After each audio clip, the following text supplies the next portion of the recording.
Hello friends, welcome to our YouTube channel. ನೋಡಿ, supreme ಕೋರ್ಟ್ನಲ್ಲಿ ಮತ್ತೊಂದು ಮಹತ್ವದ ತೀರ್ಪು ಬಂದಿದೆ. ಅದು ಏನಪ್ಪ ಅಂದರೆ, ಯಾರಾದರೂ ಒಬ್ಬ ವ್ಯಕ್ತಿ ಶೆಡ್ಯೂಲ್ಡ್ ಕ್ಯಾಸ್ಟ್ ಅಂದರೆ SC ಜಾತಿ ಒಳಗೆ ಹುಟ್ಟಿ ಹಿಂದೂ ಅನ್ನಿಸ್ಕೊಂಡು ಅವರೇನಾದರೂ ಕ್ರಿಶ್ಚಿಯನ್ ಕಮ್ಯುನಿಟಿಗೆ ಮತಾಂತರ ಆದರೆ ಅವರು SC ಮೀಸಲಾತಿಯನ್ನಾಗಲಿ ಅಥವಾ ಅಟ್ರಾಸಿಟಿ ಆ್ಯಕ್ಟ್ 1989 ಆಗಲಿ ಇದನ್ನು ಉಪಯೋಗ ಮಾಡಿಕೊಳ್ಳಿಕ್ಕೆ ಆಗೋದಿಲ್ಲ ಅಂತ ಈ ಒಂದು ತೀರ್ಪು ಬಂದಿದೆ. ಒಂದನೇದು ನಿಮಗೆ ಬೇಸಿಕ್ಸ್ ಹೇಳಬೇಕು ಅಂದರೆ, ಈ ತೀರ್ಪು ಮೊದಲೇ ಪ್ರಕರಣ ಹೆಂಗೆ ಶುರುವಾಗಿದೆ ಅನ್ನೋದನ್ನು ನಾವು ನೋಡೋದಾದರೆ, ಆಂಧ್ರ ಪ್ರದೇಶದ ಈ ಗುಂಟೂರು ಜಿಲ್ಲೆಯಲ್ಲಿ ಒಬ್ಬ ವ್ಯಕ್ತಿ ಇದ್ದಾರೆ. ಅವರ ಹೆಸರು ಚಿಂತಾಡ ಆನಂದ ಅಂತ ಹೇಳ್ಬಿಟ್ಟು 2021 ಇವರು ಒಂದು ಪ್ರಕರಣವನ್ನು ಆಂಧ್ರ ಪ್ರದೇಶ್ ಹೈಕೋರ್ಟ್ನಲ್ಲಿ ದಾಖಲೆ ಮಾಡ್ತಾರೆ. ಇವರು ಮೊದಲು SC ಅಂದರೆ ಶೆಡ್ಯೂಲ್ಡ್ ಕಾಸ್ಟ್ ಪರಿಶಿಷ್ಟ ಜಾತಿಗೆ ಸೇರಿದವರಾಗಿದ್ದರು. ನಂತರ ಇವರು ಕ್ರೈಸ್ತ ಧರ್ಮಕ್ಕೆ ಮತಾಂತರ ಆಗಿದ್ದಾರೆ. ಅದೇ ಇವರ ಹಳ್ಳಿಯಲ್ಲೇ ಇವರು ಪಾದ್ರಿಯಾಗಿ ಈಗ ಕಾರ್ಯನಿರ್ವಹಿಸ್ತಿದ್ದಾರೆ. ಸೊ ಅದೇ ಹಳ್ಳಿ ಒಳಗೆ ರಾಮಿ ರೆಡ್ಡಿ ಅಂತ ಹೇಳಿಬಿಟ್ಟು ಒಬ್ಬರಿದ್ದಾರೆ. ಅವರದರಲ್ಲ, ಇವ್ರಿಗೆ ಕೆಟ್ಟದಾಗಿ ಬೈದಿದ್ದಾರಂತೆ, ನಿಂದನೆ ಮಾಡಿದಾರಂತೆ. ಸೊ ಆಮೇಲೆ ಅಷ್ಟೇ ಅಲ್ಲ, ಹಲ್ಲೆ ಮಾಡಲಿಕ್ಕೂ ಕೂಡ ಹೋಗಿದ್ದಾರಂತೆ. ಜಾತಿಯನ್ನು ಇಟ್ಕೊಂಡು ಬೈದಿದ್ದಾರೆ ಅಂತ ಇವರ ವಾದ. ನೀನು ಮೊದಲು ಆ ಜಾತಿಯವನಿದ್ದೆ, ಆ ನಂತರ ಕ್ರಿಶ್ಚಿಯನ್ ಆಗಿದೆಯಾ, ನಿನಗೆ ನಾಚಿಕೆ ಬರಬೇಕು, ಅದು ಇದು ಅಂತ ಬೈದಿದ್ದಾರೆ ಅಂತ ಇವರ ಒಂದು ವಾದ. ಅದಕ್ಕೆ ಇವ್ರು ಏನು ಹೇಳ್ತಿದ್ದಾರೆ ಅಂದರೆ, ಎಸ್, ಆ ವ್ಯಕ್ತಿ ನನಗೆ ಇಷ್ಟೆಲ್ಲ ಬೈದಿದ್ದಾನೆ, ಅದಕ್ಕೆ ಅವನಿಗೆ ಅಟ್ರಾಸಿಟೀಸ್ ಆ್ಯಕ್ಟ್ 1989 ಅಂದರೆ ಶೆಡ್ಯೂಲ್ ಕಾಸ್ಟ್ ಶೆಡ್ಯೂಲ್ ಟ್ರೈಬ್ಸ್ ಜನರಿಗೆ ಏನಾದರೂ ಜಾತಿ ನಿಂದನೆ ಮಾಡಿದಾಗ ಹಾಕುವಂಥ ಈ ಒಂದು ಕಾಯ್ದೆ ಅಡಿಯಲ್ಲಿ ಪ್ರಕರಣವನ್ನು ದಾಖಲೆ ಮಾಡಬೇಕು ಅಂಥೇಳಿ ಈ ವ್ಯಕ್ತಿ ಮೊದಲು ಆಂಧ್ರ ಪ್ರದೇಶ್ ಹೈಕೋರ್ಟ್ಗೆ ಹೋಗಿದ್ರು, ನಂತರ ಸುಪ್ರೀಂ ಕೋರ್ಟಿಗೆ ಹೋಗಿದ್ದಾರೆ. ಸೊ ಆಂಧ್ರ ಪ್ರದೇಶ್ ಹೈಕೋರ್ಟ್ ಆದೇಶ ಏನು ಕೊಟ್ಟಿತ್ತು ಅಂದ್ರೆ, ಯಾವ ದಿನ ನೀನು ಹಿಂದೂ ಧರ್ಮವನ್ನು ಬಿಟ್ಟು ಕ್ರಿಶ್ಚಿಯನ್ ಧರ್ಮಕ್ಕೆ ಹೋದೆಯೋ ಅವತ್ತಿಂದ ನಿನಗೆ ಶೆಡ್ಯೂಲ್ಡ್ ಕಾಸ್ಟ್ ಪರಿಶಿಷ್ಟ ಜಾತಿ ಅಂತಲೂ ಕೂಡ ಕನ್ಸಿಡರ್ ಮಾಡೋದಿಲ್ಲ. ಸೊ ಹಾಗಂದರೆ ಕಾನೂನು ಏನು ಹೇಳ್ತದೆ ಅನ್ನೋದನ್ನು ನಾವು ನೋಡೋದಾದರೆ, ಯಾವ ವ್ಯಕ್ತಿ ಪರಿಶಿಷ್ಟ ಜಾತಿಗೆ ಅಂದರೆ SC ಸೇರಿದ ವ್ಯಕ್ತಿಯು ಹಿಂದೂ, ಬೌದ್ಧ ಮತ್ತು ಸಿಖ್ ಧರ್ಮನ ಹೊರತುಪಡಿಸಿ, ಓಕೆ, ಆರ್ಟಿಕಲ್ 25 ಏನು ಹೇಳುತ್ತೆ? ಆರ್ಟಿಕಲ್ 25 ಹೇಳುತ್ತೆ, ನಿಮಗೆ ಯಾವ ಧರ್ಮ ಚಲೋ ಅನ್ನಿಸ್ತದ, ಯಾವ ಧರ್ಮಕ್ಕೆ ಮತಾಂತರ ಆಗ್ಬೇಕು ಅನ್ನಿಸ್ತದ, ಅವರು ಆ ಧರ್ಮಕ್ಕೆ ಮತಾಂತರ ಆಗ್ಬೋದು. ಆದರೆ ಆ ಮತಾಂತರ ಫೋರ್ಸ್ಫುಲ್ ಆಗಿರಬಾರ್ದು, ಅಂದರೆ ಇನ್ನೊಬ್ಬರು ಅವರನ್ನು ಫೋರ್ಸ್ ಮಾಡಿ ಮತಾಂತರ ಮಾಡಿರಬಾರ್ದು ಅಂತ ಹೇಳುತ್ತೆ. ಓಕೆ, ಸೊ ಅದೇ ಪ್ರಕಾರ ಈ ವ್ಯಕ್ತಿ ಕ್ರಿಶ್ಚಿಯಾನಿಟಿಗೆ ಹೋಗಿದ್ದಾರೆ. ಈ ಮೂರು ಧರ್ಮಗಳು, ಹಿಂದೂ, ಬೌದ್ಧ, ಸಿಖ್, ಈ ಮೂರೂ ಧರ್ಮಗಳನ್ನು ಬಿಟ್ಟು ಇತರೆ ಧರ್ಮಗಳಿಗೆ ಮತಾಂತರಗೊಂಡಲ್ಲಿ, ವೆರಿ ಇಂಪಾರ್ಟೆಂಟ್, ಈ ಮೂರು ಧರ್ಮಗಳನ್ನು ಬಿಟ್ಟು ಇತರೆ ಧರ್ಮಗಳಿಗೆ ಮತಾಂತರಗೊಂಡಲ್ಲಿ ಆತ ಅಥವಾ ಆಕೆ, ಗಂಡೆ ಆಗಿರಲಿ ಹೆಣ್ಣೆ ಆಗಿರಲಿ, SC ಸ್ಥಾನಮಾನವನ್ನು ಕಳೆದುಕೊಳ್ಳುತ್ತಾರೆ ಅಂತ ಹೇಳಿ ಸುಪ್ರೀಂ ಕೋರ್ಟ್ ಆಂಧ್ರ ಪ್ರದೇಶ್ ನೀಡಿರುವಂಥ ಮಹತ್ವದ ತೀರ್ಪೊಂದನ್ನು ಎತ್ತಿ ಹಿಡಿದಿದೆ. ವೆರಿ ಇಂಪಾರ್ಟೆಂಟಾ ಇದು? ಸೊ 2 ಜಡ್ಜಸ್ ಬೆಂಚ್ ಕೋರ್ಟ್ ಇತ್ತು, ಸೊ ಅದು ಎತ್ತಿ ಹಿಡಿದಿದೆ. ಆಮೇಲೆ ಯಾವ ಕಾನೂನನ್ನು ಅಪ್ಲೈ ಮಾಡಿದರೆ ಅದನ್ನು ಕೂಡ ಹೇಳ್ತೀನಿ. ಹಿಂದೂ, ಸಿಖ್, ಬೌದ್ಧ, ವೆರಿ ಇಂಪಾರ್ಟೆಂಟ್. ಈ ಧರ್ಮಗಳನ್ನು ಹೊರತುಪಡಿಸಿ ಇತರೆ ಧರ್ಮಗಳಲ್ಲಿ ಶ್ರದ್ಧೆ, ನಂಬಿಕೆ ಹೊಂದಿರುವುದಾಗಿ ಘೋಷಿಸಿಕೊಳ್ಳುವ ವ್ಯಕ್ತಿಯು ಪರಿಶಿಷ್ಟ ಜಾತಿಗೆ ಸೇರಿದವರು ಎಂದು ಪರಿಭಾವಿಸುವಂತಿಲ್ಲ ಅಂಥೇಳಿ ಸುಪ್ರೀಂ ಕೋರ್ಟ್ ಹೇಳಿದೆ. ಈ ಧರ್ಮಗಳನ್ನ ಬಿಟ್ಟು ಬೇರೆ ಧರ್ಮದ ಕಡೆಗೆ ಒಲವಿತ್ತಂದ್ರೆ ಅವ್ರನ್ನ SC ST ಅಂತ ಕನ್ಸಿಡರ್ ಮಾಡೋ ಅವಶ್ಯಕತೆ ಇಲ್ಲ ಅಂತ ಕೂಡ ಹೇಳಿದೆ. ಇನ್ ಕೇಸ್ ಸರ್ ಇವ್ರೇನ್ರೆ ಈ ಥರ ಎಲ್ಲ ಆದಾಗ ವಾಪಸ್ ಬಂದರೆ, ವಾಪಸ್ SC ಅಂದರೆ ಮೊದಲು ಕ್ರಿಶ್ಚಿಯನ್ ಧರ್ಮಕ್ಕೆ ಕನ್ವರ್ಟ್ ಆಗ್ಯಾರ, ನಂತರ ಈ ಥರ ಎಲ್ಲ ಆದಮೇಲೆ ವಾಪಸ್ ಹಿಂದೂ ಧರ್ಮಕ್ಕೆ ಬರ್ತೀನಿ ಅಂದರೆ, ಇದಕ್ಕೆ ಕೋರ್ಟ್ ಹೇಳೈತಿ, ನಂಬರ್ 1, ಅವರು ಹಿಂಗೆ ಕ್ರಿಶ್ಚಿಯನ್ ಧರ್ಮಕ್ಕೆ ಹೋಗಿ ವಾಪಸ್ ಹಿಂದೂ ಧರ್ಮಕ್ಕೆ ಬರಾತೀನಿ ಅಂತೇಳಿ ಪಬ್ಲಿಕಲ್ಲಿ ಡಿಕ್ಲೇರ್ ಮಾಡಬೇಕು. ಎರಡನೇದು ಪಬ್ಲಿಕಲ್ಲಿ ಡಿಕ್ಲೇರ್ ಮಾಡೋದಷ್ಟು ಈಸಿ ಅಲ್ಲ ಗೈಸ್. ಎರಡನೇದು ಅವರು ಯಾರು ಬರ್ತಿದ್ದಾರೆ ಹಿಂದೂ ಧರ್ಮಕ್ಕೆ ವಾಪಸ್ ಬರತ್ತಾರಲ್ಲ, ಹಿಂದೂ ಧರ್ಮದ ಕಮ್ಯುನಿಟಿಗಳು ಒಪ್ಕೋಬೇಕು. That is also very difficult. ಅಂದಾಗ ಮಾತ್ರ ಮೂರನೇದು ಅವ್ರಿಗೆ ಈ ಫೆಸಿಲಿಟಿ ಸಿಗ್ತವೆ ಅಂತ ಕೂಡ ಹೇಳಿದೆ. ಈ ಒಂದು ಜಜ್ಮೆಂಟ್ ಐತಲ್ಲ, 2 ಜನ ಜಡ್ಜಸ್ ಇರುವಂಥ ಒಂದು ಬೆಂಚ್ ಜಜ್ಮೆಂಟ್ನ ಕೊಟ್ಟಿದೆ. ಇದೇ ಕಾರಣಕ್ಕಾಗಿಯೇ ಸುಪ್ರೀಂ ಕೋರ್ಟ್ ಜಸ್ಟಿಸ್ ಬಾಲಕೃಷ್ಣ ಕಮಿಟಿನೂ ಕೂಡ ಅಪಾಯಿಂಟ್ ಮಾಡೈತಿ. ಫಾರ್ಮರ್ ಅವರು ಕೂಡ ಜಡ್ಜ್ ಇದ್ದವ್ರೆ. ಸೊ ಆ ಕಮಿಟಿ ವರದಿ ಏಪ್ರಿಲಲ್ಲಿ ಬರೋದಿದೆ. ಐ ಥಿಂಕ್ ಇಲ್ಲಿಗೆ ಇದು ಎಂಡ್ ಆಗೋದಿಲ್ಲ, ಇನ್ನೂ ಈ ಪ್ರಕರಣ ಮುಂದುವರಿತದೆ. ಸೊ ನೀವೆಲ್ಲರೂ ಕೂಡ ಇದನ್ನು ಫಾಲೋ ಮಾಡಬೇಕು. ಇವನ್ ನಾನು ಅದನ್ನು ವಿಡಿಯೋ ಮಾಡಿ ನಿಮಗೆ ಹೇಳ್ತಾ ಇರ್ತೀನಿ. ಆ್ಯಂಡ್ ಪರಿಶಿಷ್ಟ ಜಾತಿಗೆ ಸೇರಿದ ವ್ಯಕ್ತಿ ಇತರ ಧರ್ಮಕ್ಕೆ ಮತಾಂತರಗೊಂಡಾಗ ಆ ಕ್ಷಣದಿಂದನೇ, ಯಾವಾಗ ಮತಾಂತರಗೊಂಡಲ್ಲ ಆ ಕ್ಷಣದಿಂದನೇ ಅವನು SC ಸ್ಟೇಟಸ್, ಶೆಡ್ಯೂಲ್ಡ್ ಕಾಸ್ಟ್, ಪರಿಶಿಷ್ಟ ಜಾತಿ ಸ್ಥಾನಮಾನಗಳನ್ನು ಕಳೆದುಕೊಳ್ಳುತ್ತಾನೆ ಎಂದು ಆಂಧ್ರ ಪ್ರದೇಶ ಏನು ಹೇಳೈತಿ, ಆ ಒಂದು ತೀರ್ಪನ್ನು ಸುಪ್ರೀಂ ಕೋರ್ಟ್ ಎತ್ತಿ ಹಿಡಿದೈತಿ. Okay, so is it clear? ನೋಡಿ, ಯಾವುದೇ ವ್ಯಕ್ತಿಯು ಕ್ರೈಸ್ತ ಧರ್ಮ ಸ್ವೀಕರಿಸಿ ಆ ಧರ್ಮದಲ್ಲಿ ಶ್ರದ್ಧೆಯನ್ನು ಹೊಂದಿದಾಗಿ ಘೋಷಿಸಿಕೊಂಡ್ರೆ ಆ್ಯಂಡ್ ಅದನ್ನು ಪಾಲನೆ ಮಾಡುವುದನ್ನು ಆರಂಭಿಸಿದ ಬಳಿಕ ಆ ವ್ಯಕ್ತಿ ಪರಿಶಿಷ್ಟ ಜಾತಿ ಸಮುದಾಯಕ್ಕೆ ಸೇರಿದವರಲ್ಲ. ಇಲ್ಲಿ ಇನ್ನೊಂದು ವಾದ ಇದೆ. ಯಾವ ವ್ಯಕ್ತಿ ಪರಿಶಿಷ್ಟ ಜಾತಿಯನ್ನು ಬಿಟ್ಟು ಕ್ರಿಶ್ಚಿಯಾನಿಟಿಗೆ ಜಾಯ್ನ್ ಆಗಿದ್ದಾನೆ, ಅವನು ಹೇಳ್ತಿದ್ದಾನೆ ಪರಿಶಿಷ್ಟ ಜಾತಿಯಲ್ಲಿರೋದ್ರಿಂದ ನನ್ನ ವಿರುದ್ಧ ಅನ್ಯಾಯ ಆಗ್ತಾ ಇದೆ, ಡಿಸ್ಕ್ರಿಮಿನೇಷನ್ ಆಗ್ತಾ ಇದೆ, ತಾರತಮ್ಯಗಳಾಗ್ತಿದ್ದಾವೆ ಅಂಥೇಳಿ ಕ್ರಿಶ್ಚಿಯಾನಿಟಿಗೆ ಜಾಯ್ನ್ ಆದ್ರೆ ಇಲ್ಲೂ ಇದೇ ಮುಂದುವರೆದ್ರೆ ಈ ದೇಶದಾಗ ಹೆಂಗೆ ಬದುಕೋದು ಅನ್ನೋದು ಕೂಡ ಕೆಲವೊಂದಿಷ್ಟು ಜನರ ಪ್ರಶ್ನೆಯಾಗಿದೆ. ಇದ್ರ ಬಗ್ಗೆ ಸುಪ್ರೀಂ ಕೋರ್ಟ್ ಇನ್ನೂ ಚಿಂತನೆ ಮಾಡಿ ಒಂದು ಜಡ್ಜ್ಮೆಂಟನ್ನು ಕೊಡಬೇಕು ಅನ್ನೋದು ಕೂಡ ಹೇಳೈತಿ. ಆಮೇಲೆ ಈಗ ಪೀಠ ಯಾವ ಕಾನೂನಿನ ಅಡಿಯಲ್ಲಿ ಈ ಥರ ಒಂದು ಸಾರ್ತಿ ಮತಾಂತರ ಆದಂಥ ವ್ಯಕ್ತಿ ವಾಪಸ್ ಅವ್ರಿಗೆ ಯಾವುದೇ ಫೆಸಿಲಿಟಿ ಸಿಗೋದಿಲ್ಲ ಅಂತ ಹೇಳ್ತಿದೆ ಅಂದರೆ, ನೋಡಿ 1950 ಸಂವಿಧಾನಿಕ ಪರಿಶಿಷ್ಟ ಜಾತಿ ಆದೇಶದ ನಿಬಂಧನೆ 3 ಅಡಿಯಲ್ಲಿ ನಿರ್ದಿಷ್ಟವಾಗಿ ಉಲ್ಲೇಖ ಮಾಡಿರದ ಯಾವುದೇ ಧರ್ಮಕ್ಕೆ ಮತಾಂತರಗೊಂಡಲ್ಲಿ ವ್ಯಕ್ತಿಯು SC ಸ್ಥಾನಮಾನವನ್ನು ಆ ಕ್ಷಣದಿಂದಲೇ ಕಳೆದುಕೊಳ್ಳುತ್ತಾನೆ. ಓಕೆ, ನೆಕ್ಸ್ಟ್ ಧರ್ಮದ ವಿಚಾರವಾಗಿ 1950 ಸಂವಿಧಾನಿಕ ಪರಿಶಿಷ್ಟ ಜಾತಿ ಆದೇಶದ ನಿಬಂಧನೆ 3 ಅಡಿಯಲ್ಲಿ ಹೇಳಲಾಗಿರುವ ನಿಷೇಧ ನಿರ್ಬಂಧವು ಸ್ಪಷ್ಟ ಹಾಗೂ ಪರಿಪೂರ್ಣವಾಗಿದೆ. ಇವಕ್ಕನ್ನೆಲ್ಲ ಕಾನೂನೇ ಮಾಡಿಟ್ಟಿದ್ದಾರೆ ಆಲ್ರೆಡಿ. ಓಕೆ, ಒಬ್ಬ ವ್ಯಕ್ತಿ 1950 ಸಂವಿಧಾನಿಕ ಪರಿಶಿಷ್ಟ ಜಾತಿಯ ಆದೇಶದ ನಿಬಂಧನೆ 3 ಅಡಿಯಲ್ಲಿ ಉಲ್ಲೇಖಿಸಲಾದ ಧರ್ಮದ ಬದಲಾಗಿ ಬೇರೆ ಧರ್ಮದಲ್ಲಿ ಶ್ರದ್ಧೆ ನಂಬಿಕೆ ಹೊಂದಿದಲ್ಲಿ ತಾನು ಪಾಲಿಸುವ ಧರ್ಮಕ್ಕೆ ಸೇರುವ ಜೊತೆಗೆ SC ಸ್ಥಾನಮಾನವನ್ನು ಕಳೆದುಕೊಳ್ಳುತ್ತಾರೆ. Okay, it's very clear. 1950 ಸಂವಿಧಾನಿಕ ಪರಿಶಿಷ್ಟ ಜಾತಿಗಳ ಆದೇಶದ ಪ್ರಕಾರ ಎಸ್, ಇಟ್ಸ್ ವೈಯಕ್ತಿಕ ಹಕ್ಕು. ಡೆಫಿನೆಟ್ಲಿ ಯಾರಿಗೆ ಯಾವ ಧರ್ಮವನ್ನು ಪಾಲನೆ ಮಾಡಬೇಕು ಅನ್ನಿಸ್ತದ ಅವರು ಅಲ್ಲಿ ಹೋಗ್ಬೋದು, ಅದನ್ನು ಪಾಲನೆ ಮಾಡ್ಬೋದು. They can preach, they can ಪ್ರಪೋಗೇಟ್, they can celebrate and they can definitely follow those rules and regulations. ಆದರೆ ಅವರಿಗೆ ಯಾವುದೇ ಕಾರಣಕ್ಕೂ ಮೊದಲು ಅವರು ಶೆಡ್ಯೂಲ್ಡ್ ಕಾಸ್ಟ್ ಅಲ್ಲಿ ಇದ್ದರೆ ಅವ್ರಿಗೆ ಯಾವುದೇ ರೀತಿಯಾದಂಥ ಆ ಫೆಸಿಲಿಟಿಗಳು ಸಿಗುವುದಿಲ್ಲ ಅಂಥೇಳಿ ಸುಪ್ರೀಂ ಕೋರ್ಟ್ ಕ್ಲಿಯರ್ ಆಗಿ ಹೇಳಿದೆ guys. I don't think it will end here only. ಇದು ಪ್ರಕರಣ ಇನ್ನೂ ಕೂಡ ಸುಪ್ರೀಂ ಕೋರ್ಟ್ನಲ್ಲಿ ಮುಂದುವರಿತದೆ. ನೆಕ್ಸ್ಟ್ 5 ಜನ ಜಡ್ಜಸ್ಗಳಿರುವಂಥ ಬೆಂಚನ್ನು ಡೆಫಿನೆಟ್ಲಿ ಇಲ್ಲಿ ಫಾರ್ಮ್ ಮಾಡ್ತಾರೆ. ಆಮೇಲೆ ಆರ್ಟಿಕಲ್ 17 ಬಗ್ಗೆನೂ ಕೂಡ ಇಲ್ಲಿ ಮಾತನಾಡಲಾಗುತ್ತೆ. ಅನ್ಟಚಬಿಲಿಟಿ.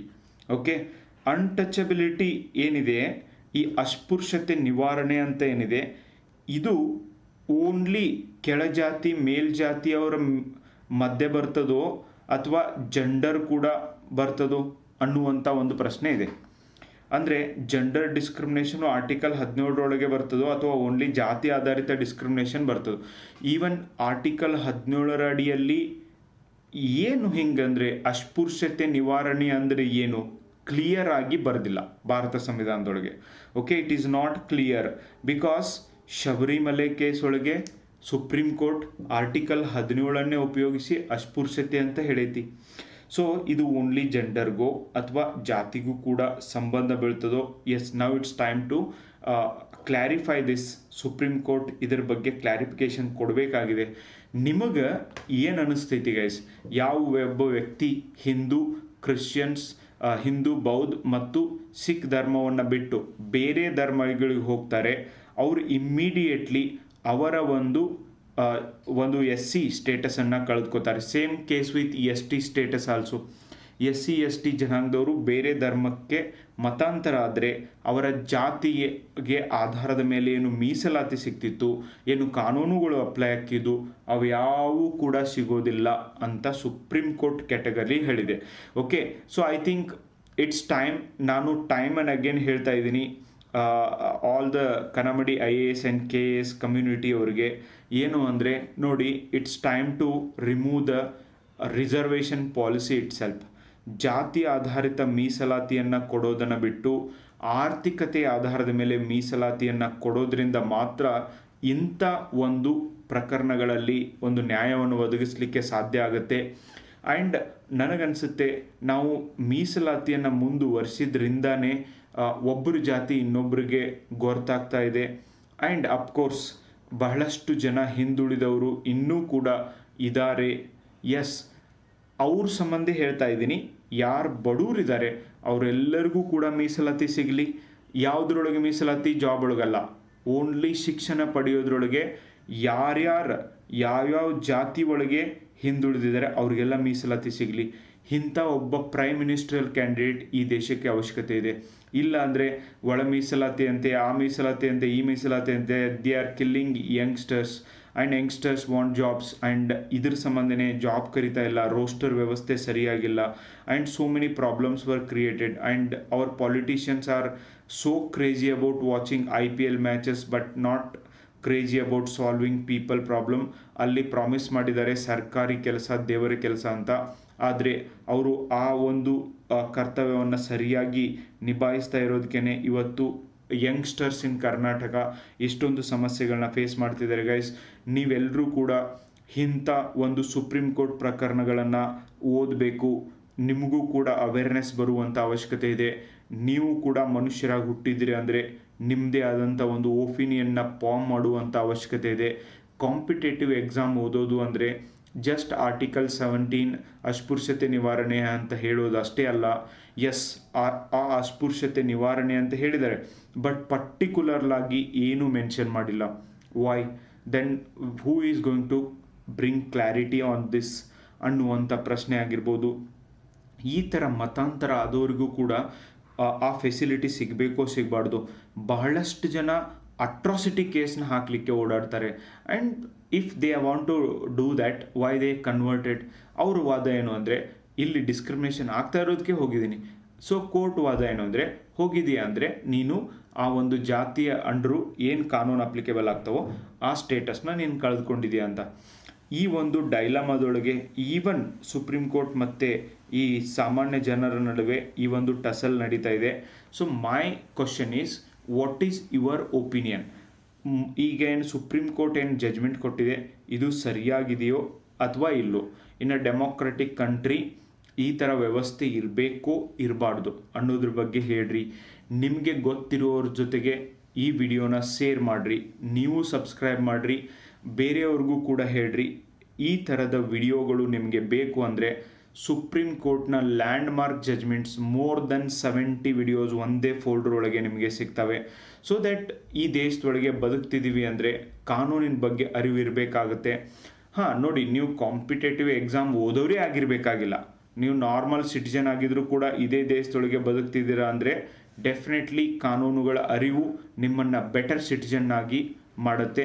ಸೊ ಆದ್ದರಿಂದ ಲೆಟ್ ಸಿ, ನಿಮಗೆ ಇದ್ರ ಬಗ್ಗೆ ಏನು ಒಪಿನಿಯನ್ ಅನಿಸುತ್ತೆ ಅನ್ನೋದನ್ನು ನನಗೆ ಹೇಳೋದನ್ನು ಮರಿಬೇಡಿ ಫ್ರೆಂಡ್ಸ್. ಆ್ಯಂಡ್ ಇನ್ನೊಂದು, ನಮ್ಮ ಸಂಸ್ಥೆಯ ಬಗ್ಗೆ ಮತ್ತು ಮುಂದೆ ಬರುವಂಥ ಕ್ಲಾಸಸ್ ಬಗ್ಗೆ ಒಂದು ನಿಮಿಷ ನಿಮಗೆ ಹೇಳಬೇಕು ಅಂದರೆ, ಈಗ PSI ಮತ್ತು ಪೊಲೀಸ್ ಕಾನ್ಸ್ಟೇಬಲ್ ಪೋಸ್ಟ್ಗಳ ಕಾಲ್ಫಾರ್ಮ್ ಬರೋದಿದೆ. ಎಸ್, ಅಫ್ಕೋರ್ಸ್ ಅದು 1 ಮಂತು ಆಗ್ಬೋದು, 2 ಮಂತ್ಸು ಆಗ್ಬೋದು. ಆಲ್ರೆಡಿ ಎಷ್ಟು ಪೋಸ್ಟ್ ಇದ್ದಾವೆ, ಡಿಸ್ಟಿಕ್ ಇದ್ದಾವೆ, ಆ್ಯಂಡ್ ಎಷ್ಟು ಪೋಸ್ಟ್ನ ಕರಿತೀವಿ ಅಂತ ಆಲ್ರೆಡಿ ಇವು ಎಲ್ಲದ್ರ ಬಗ್ಗೆ ಸರ್ಕಾರ ಕ್ಲಿಯರ್ ಆಗಿ ಅನೌನ್ಸ್ ಮಾಡಿದೆ. ಆ್ಯಂಡ್ ಯಾರ್ಯಾರೆಲ್ಲ ಕಾಂಪಿಟೇಟಿವ್ ಎಕ್ಸಾಮ್ ಪ್ರಿಪೇರ್ ಮಾಡ್ತಿದ್ದೀರಿ, 1 ಮಂತ್ ಆಗ್ಬೋದು, 2 ಮಂತ್ ಆಗ್ಬೋದು, ಬಟ್ ನಮ್ಮ ಕೈಯೊಳಗೆ ಇರೋದು ಇಟ್ಸ್ ಓನ್ಲಿ ಪ್ರಿಪ್ರೇಷನ್. ಅದನ್ನು ಇನ್ನೂ ಹೆಂಗೆ ಚೆನ್ನಾಗಿ ಮಾಡ್ಬೋದು, ಕಾಲ್ ಫಾರ್ಮ್ ಬಂದಾಗ ನಾನು ಹೆಂಗೆ ಪಾಸ್ ಆಗ್ಬೋದು ಅಂತ ವಿಚಾರ ಮಾಡೋದ್ರಿಂದ ಮಾತ್ರ ನಾವು ಪಾಸ್ ಆಗಲಿಕ್ಕೆ ಸಾಧ್ಯ ಇದೆ. ಆನ್ಲೈನಲ್ಲಿ ಇವತ್ತು 30th ಆಫ್ ಮಾರ್ಚ್, ಓಕೆ, 30ನೇ ತಾರೀಕಿಂದ ಪೇಪರ್ 1, ಓಕೆ, ಪೇಪರ್ 1ಅನ್ನು ನಾವು ಪ್ರಾರಂಭ ಮಾಡ್ತಾ ಇದ್ದೀವಿ. ಆ್ಯಂಡ್ ಕಂಪ್ಲೀಟ್ ಬ್ಯಾಚ್ ಕೋರ್ಸ್ ಇರುತ್ತೆ ಆನ್ಲೈನ್. ನಮ್ಮ ಆ್ಯಪ್ ಇದೆ ಕನಮಡಿ ಇನ್ಸ್ಟಿಟ್ಯೂಟ್ ಅಂತ ಹೇಳಿ. ಸೊ ಯಾರು ಜಾಯಿನ್ ಆಗಬೇಕಂತೀರಿ ಜಾಯಿನ್ ಆಗ್ರಿ. ಆ್ಯಂಡ್ ನಿಮ್ಮ ಫ್ರೆಂಡ್ಸ್ಗೂ ಕೂಡ ತಿಳಿಸ್ರಿ. ನಮ್ಮ ಯೂಟ್ಯೂಬಿಂದ ನಮ್ಮ ಕ್ಲಾಸಸ್ಸಿಂದ ನಿಮಗೂ ಉಪಯೋಗ ಆಗಿದೆ ಅಂತ ಅನಿಸಿದರೆ ನಿಮ್ಮ ಫ್ರೆಂಡ್ಸ್ಗೂ ಕೂಡ ಸ್ಪ್ರೆಡ್ ಮಾಡಿ. Why not? ಬಿಕಾಸ್ ಈ ಥರ ಇನ್ಫಾರ್ಮೇಷನ್ನ ನಿಮಗೆ ಎಲ್ಲೇ ಸಿಗ್ತಿದೆ ಅಂದರೆ ಅದನ್ನು ಶೇರ್ ಮಾಡಿರಿ. ಎಸ್ಸೆ ಆಗಿರ್ಬೋದು, ಟ್ರಾನ್ಸ್ಲೇಷನ್ ಆಗಿರ್ಬೋದು, ಪ್ರಿಸೈಸ್ ರೈಟಿಂಗ್ ಆಗಿರ್ಬೋದು, ಈ 3 ಸೆಗ್ಮೆಂಟನ್ನು ನಿಮಗೆ 1 ತಿಂಗಳ ಕಾಲ ಕ್ಲಾಸ್ ಇರುತ್ತೆ. ಅದರೊಳಗೆ ಹೇಳ್ಕೊಡ್ತದೆ. 50 ಅಂಕಗಳ ಒಂದು PSI ಪೇಪರಲ್ಲಿ ಪೇಪರ್ 1 50 ಅಂಕಗಳಿಗಿರುತ್ತೆ. ಇದರೊಳಗೆ 35+ ಮಾರ್ಕ್ಸ್ ತೊಗೊಳ್ಳಿಕ್ಕೆ ಏನೇನೆಲ್ಲ ಮಾಡಬಹುದು, ಆ್ಯಂಡ್ ನಿಮ್ಮ ಹ್ಯಾಂಡ್ ರೈಟಿಂಗ್ ಹೆಂಗಿರಬೇಕು, ಟೈಮ್ ಮ್ಯಾನೇಜ್ಮೆಂಟ್ ಹೆಂಗೆ ಮಾಡಬೇಕು, ಪ್ರಶ್ನೆಗಳು ಯಾವ ಥರ ಬರ್ತಿದ್ದಾವೆ ಅನ್ನುವಂಥ ಕಂಪ್ಲೀಟ್ ಸ್ಟ್ರಾಟಜಿಯನ್ನು ನಾವು ಹೇಳ್ಕೊಡ್ತೀವಿ. ಅಷ್ಟೇ ಅಲ್ಲ, ಸಬ್ಜೆಕ್ಟ್ ವೈಸ್ ಟೆಸ್ಟ್ ಸೀರೀಸ್ ಕೂಡ ಆದಷ್ಟು ಬೇಗ ನಮ್ಮ ಆ್ಯಪ್ ಒಳಗೆ ಶುರು ಮಾಡ್ತೀನಿ ನಾನು. ಆ್ಯಂಡ್ ನೀವು just C how game changer it is. ಆಮೇಲೆ PSI ESI ಸಂಬಂಧ question bank with explanation, detailed explanation question bank ಕೂಡ ನಿಮಗೆ ಇನ್ನೊಂದು 15 ದಿನಗಳಲ್ಲಿ ನಿಮಗೆ ಸಿಗ್ತದೆ. ಆ್ಯಂಡ್ ಹಾಗೆಯೇ ಪೊಲೀಸ್ ಕಾನ್ಸ್ಟೇಬಲ್ ಕ್ವಶನ್ ಬ್ಯಾಂಕ್ ಬೃಹತ್ ಪ್ರಶ್ನೋತ್ತರ ಸಂಗ್ರಹ ಕೂಡ ರೆಡಿ ಇದೆ. ಆ್ಯಂಡ್ ಇವು ಸುಮ್ಮನೆ ಮಾಡಿದ್ದಲ್ಲ ಗೈಸ್, 2026ವರೆಗೂ ಕೂಡ KEA ಕ್ವಶನ್ಸ್ ಹೆಂಗೆ ಬಂದಿದ್ದಾವೆ, ಡಿಗ್ರಿ ಮೇಲೆ ಹೆಂಗೆ ಬಂದಿದ್ದಾವೆ PSI ಕ್ವಶನ್ ಬ್ಯಾಂಕಲ್ಲಿ, PUC ಮೇಲಿನ ಜಾಬ್ಗೆ ಹೆಂಗೆ ಬಂದಿದ್ದಾವೆ ಅನ್ನೋದನ್ನು PC ಕ್ವಶನ್ ಬ್ಯಾಂಕಲ್ಲಿ. ಆಮೇಲೆ 2025 2024 ಈ ಒಂದು ವರ್ಷಗಳಲ್ಲಿ ಯಾವ್ಯಾವ ಎಕ್ಸಾಮ್ ನಡೆದಿದೆ, ಯಾವ ಥರ ಟ್ರೆಂಡ್ ಚೇಂಜ್ ಆಗ್ತಾ ಇದೆ, ಆ್ಯಂಡ್ ನೀವು ಯಾವ ಥರ ಓದಿದರೆ ಪಾಸ್ ಆಗ್ತೀರಿ ಅನ್ನುವಂಥ ಡೀಟೇಲ್ಡ್ ಎಕ್ಸ್ಪ್ಲನೇಷನ್ ನಿಮಗೆ ಈ ಪುಸ್ತಕಗಳಲ್ಲಿ ಸಿಗುತ್ತೆ. ಆ್ಯಂಡ್ ಐ ಬಿಲೀವ್ ದ್ಯಾಟ್ 10, 20, 30 ವರ್ಷದ ಕ್ವಶನ್ ಪೇಪರ್ನ ಓದ್ಕೊತ್ಕೊಂಡಿರುವಂಥ ಅವಶ್ಯಕತೆ ಇಲ್ಲ. ಸೊ ಈಗ ಕರೆಂಟ್ ಟ್ರೆಂಡ್ ಏನು ಬದಲಾಗ್ತಾ ಇದೆ, ಯಾವ ಥರ ಇದೆ ಅಂತ ನೀವು ತಿಳ್ಕೊಳ್ಳುವಂಥ ಅವಶ್ಯಕತೆ ಇದೆ ಗೈಸ್. ಅದಕ್ಕೆ ನಿಮಗೆ ಈ ಪುಸ್ತಕಗಳು ಹೆಲ್ಪ್ ಆಗ್ತವೆ. ಸಬ್ಜೆಕ್ಟ್ ವೈಸ್ ಟೆಸ್ಟ್ ಸೀರೀಸ್ ಏನಿದು ಹಿಂಗಂದರೆ ನೋಡಿ, ನಾರ್ಮಲಿ ಏನಾಗುತ್ತೆ, ಟೆಸ್ಟ್ ಸೀರೀಸ್ನ ಸುಮ್ಮನೆ ಹೋಗಿ ಬರೀತಾರೆ ಹುಡುಗರು. ಆ್ಯಂಡ್ ಅದ್ರ ಬಗ್ಗೆನೇ ಯಾವುದನ್ನು ಓದ್ತಾರೆ ಅದು ಬರೋದೇ ಇಲ್ಲ. ಆ್ಯಂಡ್ ಬಹಳಷ್ಟು ಬಾರಿ ಅದು ಟೈಮ್ ವೇಸ್ಟ್ ಆಗುತ್ತೆ. ಅದ್ರ ಬದಲಾಗಿ ನೀವೇನು ಮಾಡ್ಬೋದು ಅಂದರೆ, ಈಗ ಪಾಲಿಟಿ, ಇಂಡಿಯನ್ ಪಾಲಿಟಿ ಇದು ಏನಿದೆ, ಇದ್ರ ಮೇಲೆ 15 ಟಾಪಿಕ್ನ ನಾವೇ ಕೊಡ್ತೀವಿ. 1 ವಾರ ಟೈಮ್ ಕೊಡ್ತೀವಿ. 1 ವಾರದೊಳಗೆ 15 ಚಾಪ್ಟರ್ಸ್ನ ಓದ್ರಿ. ಸಂಡೇ ಟೆಸ್ಟ್ ಕಂಡಕ್ಟ್ ಮಾಡ್ತೈತಿ, ಬಂದು ಟೆಸ್ಟ್ ಬರೀರಿ. ಅದನ್ನು ಡಿಸ್ಕಸ್ ಏನಾದರೂ ಮಾಡುತ್ತೆ, ಆರ್ ಯಾಕೆ ಇದೇ ಆನ್ಸರ್ ಸರಿ ಅಂತ ಡೀಟೇಲ್ ಎಕ್ಸ್ಪ್ಲನೇಷನ್ ಕೂಡ ಕೊಡುತ್ತೆ. ಓಕೆ, ಎಕ್ಸ್ಪ್ಲನೇಷನ್ ವಿತ್ ಎಕ್ಸ್ಪ್ಲನೇಷನ್ ಕೂಡ ಕೊಡುವಂಥ ವ್ಯವಸ್ಥೆನ ನಾವು ಮಾಡಿದ್ದೀವಿ. ಇದು PC ಪೇಪರ್ಗೂ ಆಗಿರ್ಬೋದು, PSI ಪೇಪರ್ಗೂ ಆಗಿರ್ಬೋದು. ಈ ಒಂದು ಎಲ್ಲ ಸಬ್ಜೆಕ್ಟ್ ಹಿಂಗೆ ಪಾಲಿಟಿ ಹೇಳಿದ್ನಲ್ಲ, ನೆಕ್ಸ್ಟ್ 15 ಚಾಪ್ಟರು ನೆಕ್ಸ್ಟ್ ವೀಕ್ ಇರುತ್ತೆ. ಆಮೇಲೆ ಹೀಗೆ ಹಿಸ್ಟ್ರಿ ಇರುತ್ತೆ, ಜಾಗ್ರಫಿ ಇರುತ್ತೆ, ಎಕನಾಮಿ ಇರುತ್ತೆ. ಎಲ್ಲ ಸಬ್ಜೆಕ್ಟ್ ಮೇಲೂ 2 ಇಂಡಿವಿಜುವಲ್ ಟೆಸ್ಟ್, ಆಮೇಲೆ ಫುಲ್ ಲೆಂತ್ ಟೆಸ್ಟ್ಗಳನ್ನು ಕೂಡ ಇಲ್ಲಿ ಕಂಡಕ್ಟ್ ಮಾಡಲಾಗುತ್ತೆ. ನಿಮಗೆ 4 ತಿಂಗಳಲ್ಲಿ ಹೋಲಿಸ್ಟಿಕ್ ಆಗಿ ಒಂದು ಪೂರ್ತಿ ಕಂಪ್ಲೀಟ್ ಸಿಲೆಬಸ್ನ ಕವರ್ ಮಾಡ್ದಂಗೆ ಆಗುತ್ತೆ. ಸೊ ಇಂಥ ಒಂದು ಪ್ರೊಡಕ್ಟಿವ್ ಕೋರ್ಸ್ಗೆ ನೀವು ಜಾಯ್ನ್ ಆಗ್ಬೋದು ಗೈಸ್. ಆದಷ್ಟು ಬೇಗ ನಾನು ಲಾಂಚ್ ಮಾಡ್ತೀನಿ. ಲಾಂಚ್ ಮಾಡೋಕ್ಕಿಂತ ಮುಂಚೆ ನಿಮಗೆಲ್ಲ ಹೇಳ್ತೀನಿ, you people can join it. So Kanamadi institute ಅಂತ ಏನು ಆ್ಯಪ್ ಇದೆ, ಅಲ್ಲೇ ಆನ್ಲೈನ್ ಬ್ಯಾಚ್ 8th ಬ್ಯಾಚ್ ಕೂಡ ಪ್ರಾರಂಭ ಆಗ್ತಾ ಇದೆ ಇವತ್ತು. So you can join it. And ಅದ್ರ ಜೊತೆಗೆ ಸೂನ್ ಆಗಿ ನಾನು ಈ ಸಬ್ಜೆಕ್ಟ್ ವೈಸ್ ಟೆಸ್ಟ್ ಸೀರೀಸ್ನ ಶುರು ಮಾಡ್ತೀನಿ. 50 ಪ್ರಬಂಧಗಳ ಕನ್ನಡ ಪುಸ್ತಕ, 50 ಪ್ರಬಂಧಗಳ ಇಂಗ್ಲೀಷ್ ಪುಸ್ತಕ, ಭಾಷಾಂತರ ಸಾರಾಂಶ ಬರವಣಿಗೆ ಪುಸ್ತಕ, ನಿಮಗೆ ಈ ಎಲ್ಲ ಪುಸ್ತಕಗಳು ಕೂಡ ಲಭ್ಯ ಇದ್ದಾವೆ. Mentorship programme Kanamadi IAS KS institute Dharwad, ಈ ಸಪ್ತಾಪುರ್ ಬಾವಿ ಪಕ್ಕದೊಳಗೆ ಮಯೂರ್ ಬೇಕ್ರಿ ಮೇಲ್ಗಡೆ ಏನು ಇನ್ಸ್ಟಿಟ್ಯೂಟ್ ಇದೆ, ಅಲ್ಲಿ ನಿಮಗೆ ಕ್ಲಾಸಸ್ಗಳು ಆಫ್ಲೈನಲ್ಲಿ ದೊರೀತವೆ. ಮೆಂಟರ್ಶಿಪ್ ಪ್ರೋಗ್ರಾಮ್ ಕೂಡ ಸಿಗುತ್ತೆ. ಆದಷ್ಟು ಬೇಗ subject wise offline test series, online test series ಎರಡೂ ಕೂಡ ಒಂದೇ ಬಾರಿಗೆ ಶುರುವಾಗುತ್ತೆ. ಒನ್ಸ್ ಫಾರ್ ಆಲ್ ನಿಮ್ಮ ಡೌಟ್ಸ್ಗಳನ್ನು ಕ್ಲಿಯರ್ ಮಾಡಲಿಕ್ಕೆ ನಾನು ಇಲ್ಲಿ ನಿಮಗೆ ಅವೈಲಬಲ್ ಇರ್ತೀನಿ. ಸೊ ನೀವು ಇದರ ಉಪಯೋಗವನ್ನು ತಗೋಬೋದು ಗೈಸ್. ಇವತ್ತು 30ನೇ ತಾರೀಕಂದು ಪ್ರಾರಂಭ ಆಗ್ತಾ ಇರುವಂಥ ಕೋರ್ಸ್ಗೆ ಯಾರ್ಯಾರು ಜಾಯ್ನ್ ಆಗ್ತೀರಿ, ಕಂಪಲ್ಸರಿಯಾಗಿ ನನ್ನ ನಂಬರ್ಗೆ ನೀವು ಒಂದು ಸ್ಕ್ರೀನ್ಶಾಟ್ನ ಕಳಿಸ್ಲೇಬೇಕು. ನನ್ನ ನಂಬರ್ ಬಂದುಬಿಟ್ಟು 7892086178. ಈ ನಂಬರ್ಗೆ ನಿಮ್ಮ ಸ್ಕ್ರೀನ್ಶಾಟ್ನ ಕಳಿಸ್ರಿ. ಆ್ಯಂಡ್ ಆ ಸಪ್ರೇಟ್ ಗ್ರೂಪ್ ಒಳಗೆ ನಿಮ್ಮ ನಂಬರ್ನು ಕೂಡ ನಾನು ಆ್ಯಡ್ ಮಾಡ್ತೀನಿ. Thank you so much for watching the video.